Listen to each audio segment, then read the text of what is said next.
নমস্কার দর্শক বন্ধুরা, আবারও আমি সকাল সকাল আজকে রান্না করে চলে আসলাম। আজকে আমি বানিয়ে দেখাবো সয়াবিন। এই দেখুন বন্ধুরা, সয়াবিন। এই সয়াবিন আমি আগে থেকে ভিজিয়ে রেখেছিলাম, ফুলে অনেকটা বড় হয়ে গেছে। আজকে সয়াবিন আমি এই একটা ডিম দিয়ে আমি আজকে রান্না করব। এখন আমি সয়াবিনের জলটা জড়িয়ে নিচ্ছি। আমি হাত দিয়ে চিবিয়ে চিবিয়ে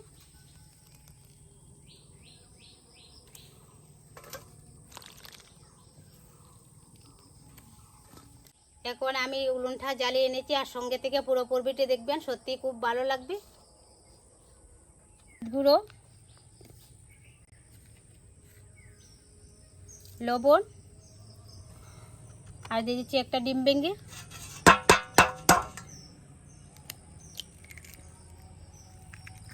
এখন আমি মেখে নেব। মেখে নিয়েছি, একটু সময় আমি রেস্টে রেখে দেবো, ততক্ষণে আমি উনুনটা জ্বালিয়ে নেব। উনুন আমি জ্বালিয়ে নিয়েছি, কড়াই বসিয়ে দিচ্ছি। কড়াই গরম হয়ে গেছে, দিয়ে দিচ্ছি সরষে তেল।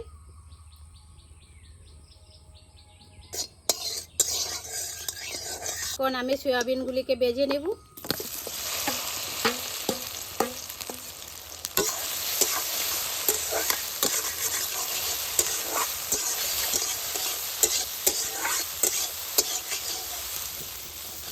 সয়াবিনগুলি ভাজা হয়ে গেছে, আবার তুলে নেব। আবারও আমি দিয়ে দিচ্ছি সরষে তেল।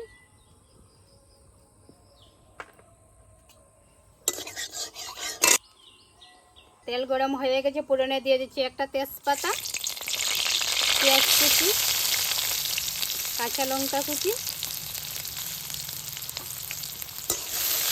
পেঁয়াজগুলিকে আমি একটু ভেজে নেব।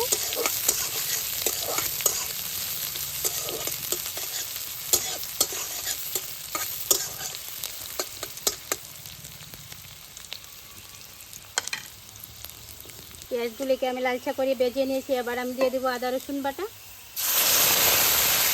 আদা রসুন বাটাকে আমি একটু ভেজে নেব। দিয়ে দিচ্ছি গ্রেট করা টমেটো, ধনে গুঁড়ো, লাল লঙ্কার গুঁড়ো, কাশ্মীর লাল লঙ্কার গুঁড়ো, আর আমি দিয়ে দেবো স্বাদ মতো লবণ। একটু জল দিয়ে মশলাটাকে আমি কষিয়ে নেব। আমি ভালো করে কষিয়ে নিয়েছি, দিয়ে দেবো ভেজে রাখা সয়াবিনগুলি। সয়াবিনগুলিকে মশলার সঙ্গে কষিয়ে নেব।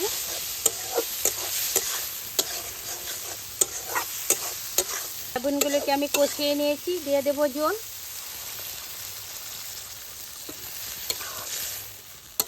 5 থেকে 6 মিনিট আমি ফুটিয়ে নেব। সয়াবিনের রেসিপি একদম রেডি। এবার আমি দিয়ে দেবো গরম মশলার গুঁড়ো,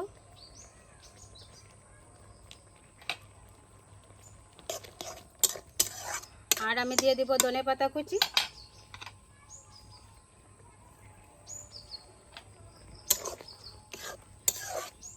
রেসিপি হয়ে গেছে, এবার আমি ঢেলে নেব।